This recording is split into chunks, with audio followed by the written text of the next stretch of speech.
qodobadii aanu ku amarray iyana ay nala qaateen baan halkan idinka akhriyayaa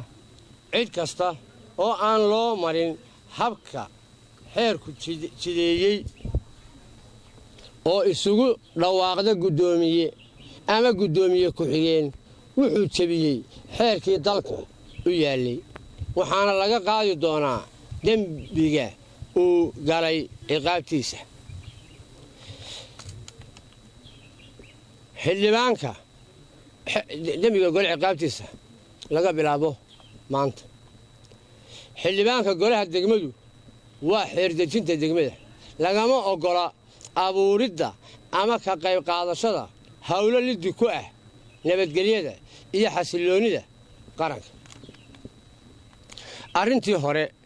ee dhacday ee ay ku kaceen xildhibaanada qaarkood waa khayral dastuuri mana waafaqsanaa xeer nambar 23 ee jamhuuriyadda somalilan waana waxba kama jiraan maayarkii iyo ku-xigeenkii waana waxba kama jiraan maayarka iyo ku-xigeenka degmada burco waa kuwii lagu doortay sida sharciga ah waxaanay kala yihiin maxamed yuusuf cabdiraxmaan iyo maxamed xasan jaamac xoday xilka qaadista iyo doorashada guddoomiyaha golaha deegaanka iyo guddoomiye ku-xigeenka golaha deegaanka waxa uu leeyahay nidaam sharci oo cad sida uu dhigayo xeer nambar 23 wixii ka baxsan waa khayral dastuuri waxaa kale oo waajib ah in golahu yeesho xeer hoosaad golaha iyo guddi joogto ah oo golaha laga magacaabay sida xeerku qorayo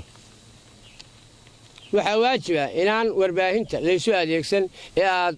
qoraal ugu gudbisaan cabashadiinna gobolka iyo wasaaradda arrimaha gudaha ee idin khusaysaa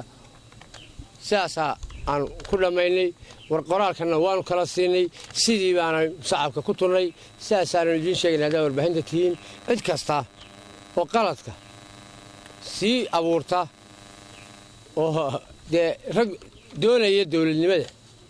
sharciyadahana doonaya inay hadhow dadka ku xukumaan ayaa waxaan jirin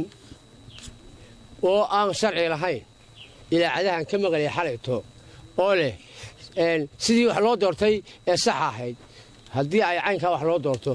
sharciyaddu maxba qaban mayso waxaanan ku soo celinnay oo ay nala qaateen oo ay raalli ku yihiin oo ay golo ku yihiin inay sharciyadda ku soo noqdaan guddoomiyahoodii sharciga ahaa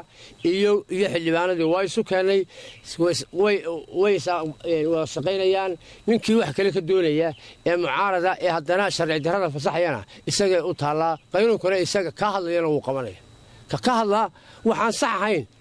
ilaacadaha ka sheegay isagoo yidhahdo waddani baanay ama ucud baanay ee dadkana ku taageera qaladka qofka taageera khayral dastuurigana sharcigu wuu qabanaya